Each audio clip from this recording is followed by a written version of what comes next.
Good afternoon, everyone. Thank you for joining us today. Today I'm standing with our Chief of Procurement Officer, Charlotte Roberts, as well as our Corporate Counsel, Mary Richardson-Laurie. In today's City Council meeting, we took steps to make Chicago more affordable, equitable, and safe. First, we are extending Chicago's vehicle violation debt relief program. This program was set to expire June 30th, but now drivers have another month to resolve eligible violations at reduced costs by paying only the base fine, with penalties and fees being fully waived, as long as a full payment is made by the end of the month. As of today, the program has saved motorists $9.5 million already. Next, we permanently established the veteran-owned small business participation goal to ensure that veteran-owned businesses are well represented in our city, and particularly as it relates to city contracts. The veterans served our city and nation fighting for our freedom and our way of life. We owe it to veterans to thank them for their service by ensuring that they can thrive when they return home to Chicago, and today's measure did just that. Next, City Council strengthened CDOT's Smart Streets pilot program, a step to enhance the efficiency of Chicago's bus network by protecting bus lanes. City Council also approved landmark status for the St. Aldebert Catholic Church complex in Pilsen. After years of the community asking for this landmark status, Chicago is reaffirming the importance of this historic church and upholding our commitment to preserving our communities.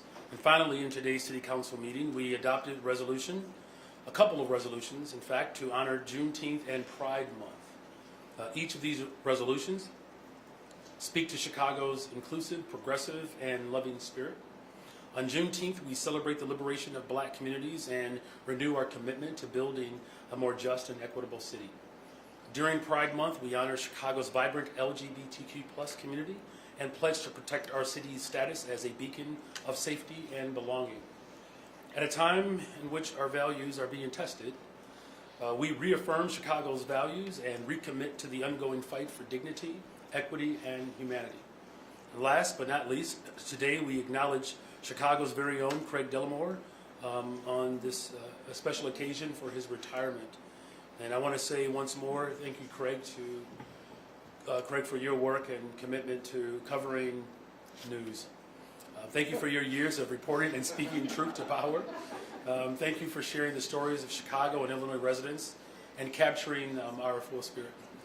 We wish you all the best, Craig. We really do. And I will say finally, lastly, in today's meeting, the City Council passed the so-called SNAP curfew for young people. I will veto this ordinance because it is counterproductive to the progress that we have made in reducing crime and violence in our city. It would create tensions between residents and law enforcement at a time when we have worked so hard to rebuild that trust. We have made significant progress in our compliance with the consent decree, and now is not the time to introduce new measures that could undermine those hard-fought gains. So I'm also, very clear that, it's unfortunate that the number of crime bills in particular that have overwhelmingly led to the criminalization and the incarceration of poor people, and particularly people of color. It's important now more than ever that we do not repeat the sins and the failures of the past. One of the books that I would recommend everyone read is called Locking Up Our Own, James Fordman. It's an excellent depiction of how the insert of over-policing ultimately leads to criminalization and doesn't drive us to safer communities. I stand against this proposal because we need data-driven, effective strategies to guide our community. In order for us to have safety policies, we have to make sure that we are not providing politicized, knee-jerk reactions that do nothing to solve the fundamental problems of our city.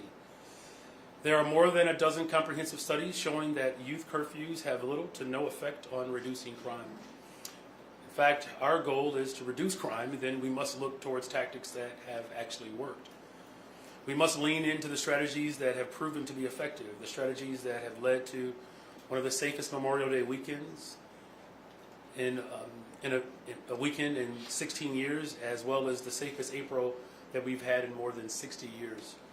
Rather than dictate police resources and time to enact the monitor curfews, let us continue to refine our strategic deployments of officers to the areas of highest need. In fact, let us continue to direct resources to investigating crime so that we can bring closure to victims and families. That's how we got the highest homicide clearance rate in a decade last year. It wasn't through criminalizing young people, it was by solving crimes. We must continue to show up for our young people by making the critical investments, creating safe spaces for our young people to enjoy, but also having programming that helps our young people find new skills and connect with mentors and peers and build their future. You know, this proposal could certainly expose the city to even more costly lawsuits and settlements, and that would not make our city safer. I look forward to collaborating with the Chicago Police Department and City Council to find more sustainable solutions that keep our community safe and center to the dignity of our young people. And so with that, thank you all again for being here, and I'll take a question. Is this on? Yep. I'll go to Tonya first. Hi, Mayor. How are Hi, you? I'm wonderful, thank you. Good. I had a question. I know you say you're going to veto this ordinance, but I wondered, prior to this, how would this impact protesters right now? Thinking about, we just saw a lot of demonstrations last week in response to the ICE protests. How do you imagine this working? You know. Well, look, this was the challenge of this proposal, is that there are unintended consequences that oftentimes it's difficult for people to see around the corner. You know, my job as the executive of the city is to look around the corner. And, you know, I think Alderwoman Clay said it very well. There are countless examples that after the Pride Parade, that particular section of the city has dealt with massive gatherings. And those gatherings, in fact, have created a great deal of consternation in that particular community. So there are ways in which we can talk about how do we prevent these type of gatherings from taking place to keep people safe. Look, that's my top priority. It always will be my top priority, and that's why I've done everything in my power to work to drive violence down in the city of Chicago. We're going to continue to do that work. You know, I had a great conversation with Mayor Bass and what she dealt with, and in the interest of, you know, public and community safety, there was an enactment to keep people safe because, you know, protests had moved beyond, you know, what is protected under the Constitution. So, you know, again, you know, this is not good policy. It's not good sound policy. We've seen this play out before, that offering up police power, extended police power without any check or balance, has not boded well for black people and brown people in this country. Hi, Mayor. Hi. This will be the first veto by a Chicago mayor since 2006. Is that a move that, or a title that you're proud of, being the first mayor to issue a veto? How do you reflect on, you know, kind of this historic announcement that you're making? Yeah, well, you know, look, if you would have told me that within my first 2 years in office, I would speak before Congress and put forth a veto, and that I would have more in common with Richard M. Daley right now, I probably would not have believed you. You know, look, here's, you know, the fundamental value that I have here. In order to create the safest, most affordable city in America, we have to continue to do the things that work, and it's working. Businesses are coming to Chicago. Occupancy rate downtown for our hotels is they're growing, and they're higher than they've been in a very long time. The $20 billion infused into our economy through tourism. People are coming back to Chicago, right? Our population growth we saw last year. So, you know, this is really about making sure that we are doing the things that work, and, you know, having to veto, you know, this ordinance is not something that I, you know, woke up thinking about, but it is the necessary step, you know, so that we don't find ourselves in a situation where 20, 30, 40 years from now, we look back and we end up engineering the same type of carceral state that we're trying to disrupt. Monica. Hi, Mayor. Hi. It seems that Superintendent Larry Snelling was in support of this ordinance, and many people think he was instrumental in bringing down violence in our city. What does it say if the chief executive and the superintendent are not on the same page on this? The superintendent was selected by me. and brought before the city council, which the city council agreed with my selection. It's not policing alone that brings down violence in a city. We already have proof and evidence of that. At the time in which we had more police officers in the history of Chicago, violent crime was actually high, particularly in the 90s. There were almost 4,000 more police officers during the time in which I was in high school. So there's clear evidence that it's not policing by itself. In fact, with 11,700 or so police officers, with less officers on the street, we have engineered and put together a public safety plan that has led to the precipitous decline that we are experiencing. It's policing and building more affordable homes. The 200 more detectives solving cases, that does make a difference, but expanding mental and behavioral health care services, that also plays a part. I said this the other day ago. When I was running for office, every single person, particularly most folks in the press corps, said that Mayor Johnson, your ideas for community safety will take too long. It turns out that it doesn't take time, it actually takes commitment.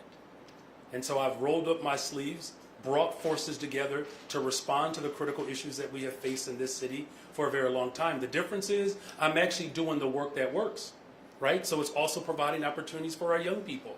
Expanding youth employment at a time in which people are looking for purpose, that does make a difference, and it has. And so, look, if people just think that policing by itself solves societal challenges, talk to a police officer. Ask a police officer when they show up to a scene and they see abject poverty. When they show up to a moment and they're at a mental health crisis and they're not trained to respond to that. I don't think it's a coincidence that as we have expanded mental and behavioral health services, including our care program, of which 40% of the 911 calls that were coming through were mental health crises, police officers no longer have to show up to those interventions because we actually have paid professionals with backgrounds in behavioral mental health to deal with those crises. And so what you see is complete alignment. The superintendent didn't ask for this, didn't ask for it. And in fact, Didn't not ask only for did SNAP, he said. He didn't ask for SNAP curfews. so this was a SNAP curfew that was passed today. He said Okay, that. we're gonna. All right, thank you very Thanks, much. Monica. And so let me just say this last part, because I want this to be understood. There is no space and distance between me and those that I put in charge to run my departments. That is my responsibility, and it is my honor to do that. The reason why we're safer now in this city is because I implemented and engaged with the full force of government, including our community partners. CVI putting forth $100 million, I believe, in our last two budgets, working with the business community, working with the philanthropic community, working with the state, working with the county. It's not one single solution. In fact, I actually think that it's irresponsible to place all of that burden on one entity of government. It hasn't worked, it won't work, and that's not my approach. The reason why we're seeing the decline that we're experiencing right now is because I literally put forth a community safety plan that we said we're going to target the communities that have been disinvested in and hit hardest by crime. And guess what? In those very communities that I targeted, particularly the 35 most violent beats, that's where you've seen the greatest decline. That's what you call leadership. And that's what I'm providing in this moment, because there's no other mayor that can attest to what I experienced raising my family in Austin. It is my number one priority, and I'm going to build the safest, most affordable big city in America, and I'm going to do it with the full force of government, not just policing. Afternoon, Mayor. It is. Good afternoon. It is an afternoon. Question about the extension of the grocery tax, which is, being imposed. The state has given that power to municipalities.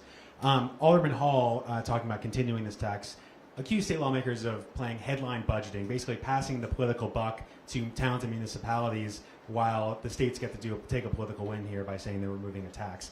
Is that how you see it? How do you see what's happening here with the grocery tax now that you have to make a sell to Chicagoans on paying? Well, it's 250, I think it's 240 municipalities that have already worked to collect the tax. Look, this tax has been around for 30 years. 30 years. We're not going to raise the tax. I don't know what other municipalities are doing in terms of what they plan to, how they plan to rate grocery, but we're not raising the grocery tax. The responsibility that the state has now placed on municipalities to collect our tax on this tax on our own, you know, what their motivations were, I can't speak to it. All I know is that we have a $1.12 billion budget deficit in a time in which you just heard today every single person who spoke about this curfew, even those individuals who voted for it, who voted against me increasing the number of youth employment, you heard all of those individuals say that it makes sense to invest in people. All of them are on record to do that. And so having the revenue to complement what the city council has affirmed, that my vision for investment is the pathway forward to build the safest, most affordable big city in America, we're going to need to make sure that we have revenue streams to do just that. Hi, Mayor. How's Hi. it going? It's going well, thank you. Good. Awesome. So I was actually at North Avenue Beach last night, and it was shortly before 9 o'clock. There were large groups of kids there, teens, happened to be mostly black, and then there were large groups of police there. And when I asked police why there were so many CPD officers there, they said it was to basically clear the kids once it turned 9 o'clock.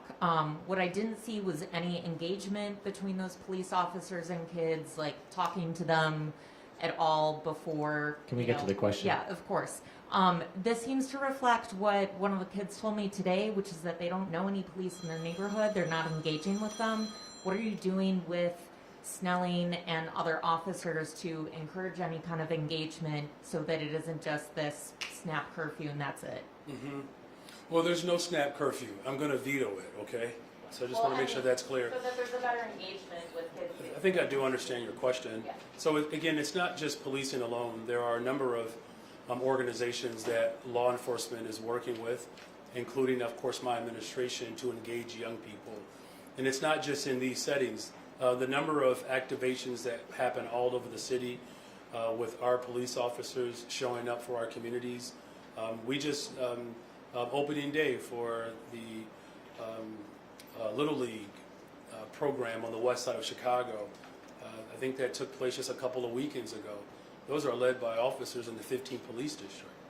And that's just one example, right? So, you know, look, there's always going to be more opportunities for us to engage with law enforcement. That's why, you know, being a welcoming city as well as not acquiescing to knee-jerk reactive ordinances like this particular curfew that I'm going to veto, so paramount to maintaining and keeping the trust within communities. There's work to be done here. Don't misunderstand me, but we're moving in the right direction. And I believe that's why violent crime continues to go down in the city of Chicago. Good afternoon, Mayor. Also Good a afternoon. question on the extension of the grocery tax. You know, you introduced this, and I know that it would not be raising it, it would be keeping it in place. Do you believe that this is a regressive tax? And if so, how do you defend it, not raising it, of course, but just keeping it in place when you've consistently advocated for more progressive revenue? Yeah, I'm still going to advocate for progressive revenue. There are a number of taxations that are regressive, but it doesn't mean that we don't continue to advocate for progressive revenue. In fact, I've been probably the staunchest, most consistent advocate for progressive revenue. We're exploring so many different options, but there are taxes that do exist. This one has been around for 30 years, and you know, we're not going to raise it. The state has given the municipalities a responsibility to collect it. 240 of them are doing it. The city of Chicago will go through the normal process that we do to get something through and pass to ensure that we continue to have revenue to be able to address the critical needs. Let me just say this too. If you look at all the revenue streams that the city of Chicago controls, those are the ones that are performing the best. Those are the ones that are performing the best. So in other words, my administration is actually good at making sure that the revenue that we do have control over goes towards building more affordable homes, because people want that. People want us to address homelessness, right? People don't want us to cut, services, right? And so in order for us to make sure that we continue to see the numbers that we're experiencing, it's a 27% reduction in homicides, people want us to continue to make investments. I don't think people mind actually contributing to the overall investment in the city of Chicago. We just want to make sure that there's a balance to it. But no one's going to argue at this point, at least you shouldn't, that we are clearly building the safest, most affordable big city in America because we're making the necessary investments. Hey, Mayor. Hey. Aldermen approved security upgrades for Wrigley Field today. Some team officials and aldermen hope this is a final box for the MLB to check off to get Chicago an All-Star game. And you got a text from an aide last year that said an All-Star game was, quote, pretty much a done deal. Is an MLB All-Star game coming to Chicago? Well, I certainly hope so. I do. Look, I think at some point Jesus the Christ is going to return and claim my soul for eternity. We just have to wait till that great getting up morning, won't we? Thank you. Good evening, Mayor. It is a good evening, just that fast. It went from afternoon to evening. Yeah. Alderman Riley says the way the clerk introed the grocery tax violates the Open Meetings Act because it doesn't match the official title on ELMS. Is that unusual? And more broadly, what is your office's protocol for deciding what language to instruct the clerk to use? The same protocol that we've been using for forever, right? There are two different lanes here. You know, how the clerk narrates, you know, what's happening on the agenda, and how that aligns with how I make introductions. It's been pretty consistent, and we don't see it the way the alderman saw it. Good evening. Good evening. So, quick fact and quick question. So, the reparations and FBA party have asked me to alert you that the city has the wrong flag posted for Juneteenth. The flag the city has posted is the Pan-African flag. The correct Juneteenth flag is on the county side with the red, white, and blue. So, getting to the question, Alderman Conway gave his plan for how he would use the ordinance if it got through, which we don't think it will, to deter out-of-town youth from participating in these flash mob teen trends, because the discussion seems to assume that the vast majority of the youth involved are from Chicago proper, when we know that there have been some from the suburbs and as far as 2 states away. So how would you defer these out-of-towners, outsiders, whatever you want to call them, with or without a snap curfew? Well, let me just say, first of all, you know, we want everyone to come visit Chicago. In fact, I'm making my official pitch. As we just saw the new promo coming from Choose Chicago, never done, never outdone. I'm making an open appeal to people around the globe. Chicago is the place to be. 20% of the world's fresh water is here, top universities, an incredible diverse economy. Not one industry has more than 14% of our overall GDP. We have multi-billion-dollar investments that are coming to Chicago. Not to mention, in another year, we're going to have the Obama Center officially open. So there's a lot of good news that's happening in Chicago. You know, as far as, again, young people coming downtown or anywhere else in the city, I want to ensure that young people, whether they are residents of this city or not, or just people, to be safe and to feel safe. That is my top priority. And my ultimate goal, of course, is to prevent these type of large gatherings from happening. And there are tools that we do have to work to prevent these gatherings from taking place. What we can't do is allow ourselves to get, sidetracked by, reactionary elements that do nothing or very little to actually address the issue of community safety as a whole. But I'm fully aware that there are a number of people who come from all over the country and all over the world that come to Chicago. So we're going to have a great summer. I'm confident in that. Again, as we continue to see violent crime go down in the city of Chicago and we build more affordable homes and create more opportunities, that's the pathway to have a safe and affordable city. There seems to be some broad opposition to the grocery tax. People unwilling to support something that is regressive, right? It affects everybody, no matter how much money you earn. You have until I believe October 1st to get this approved. Is it realistic to believe that you can get that done in the next few months, especially with August being traditional? Well, look, if we start to pick apart every single progressive tax, we would have a difficult time piecing together a budget. Look, here's the bottom line. I am calling for progressive revenue. I am. I've been doing that well before I was mayor of the city of Chicago. The revenue streams that the city of Chicago has control over, those are the revenue streams that are performing the best. We do have a serious, financial challenge in front of us, and we have to face it head on. It's a conservatively $1.2 billion projected budget deficit, not just for 26, but for 27. These are challenges that budgets are having all over the country. And in order for us to continue to build the type of economy that works for everyone, we're going to have revenue that addresses our desires. Look, 50%, of our corporate fund is essentially reacting to legacy debt, particularly our pensions. Right? That's really what's driving our budget downward. Is that the amount of money that we contribute towards pensions because of just, again, years of negligence? That's what's causing the weight. Again, here's a tax that's been collected for 30 years. For 30 years.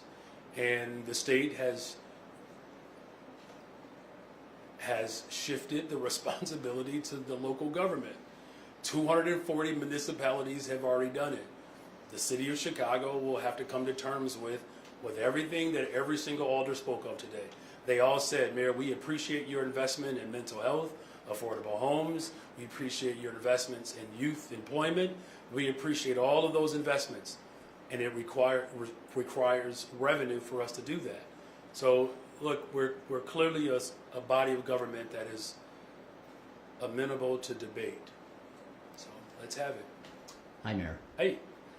So the curfew ordinance gives final authority to implement the curfew or not implement the curfew in the hands of Superintendent Larry Snelling. Or just the superintendent, whoever it is. Sure. Yep. But not a district commander, not a sergeant.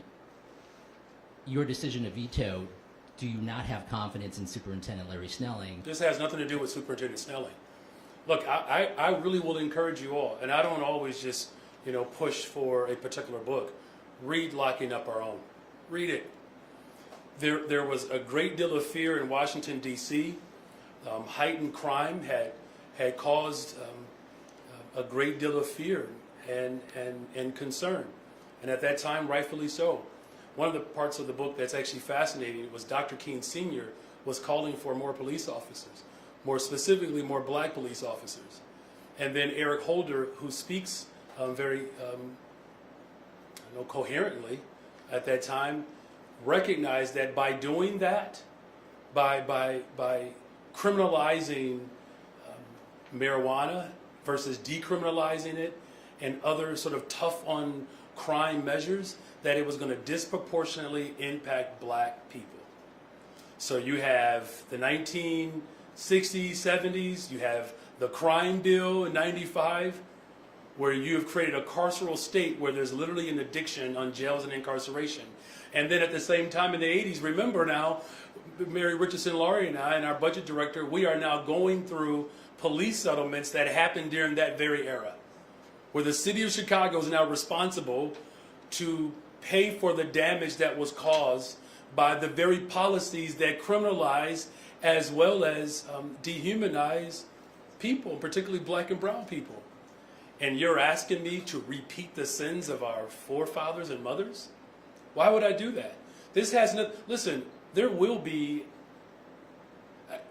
at some point there'll be a 58th mayor and a different superintendent. At a time where you have unchecked balance of power. This is not the time to go backwards. You heard Chairman Irvin today, whose father, by the way, was a police officer, said that there is no secret to the history and the damage that CPD has caused in black and brown communities. And at a time in which, under my direction, Superintendent Snelling is working to repair that harm and build trust within communities to move on a policy that we already know historically leads to criminalization and incarceration, why on God's green earth would I actually repeat the sins of those who came before us? So please do not make this about an individual. Make this about the black and brown people in particular who have suffered under these type of draconian laws and positions that 30 years later people go back and reflect and say we got it wrong. I want to make sure that 30 years from now that there's a generation that said we got it right. Thank you. Happy Juneteenth.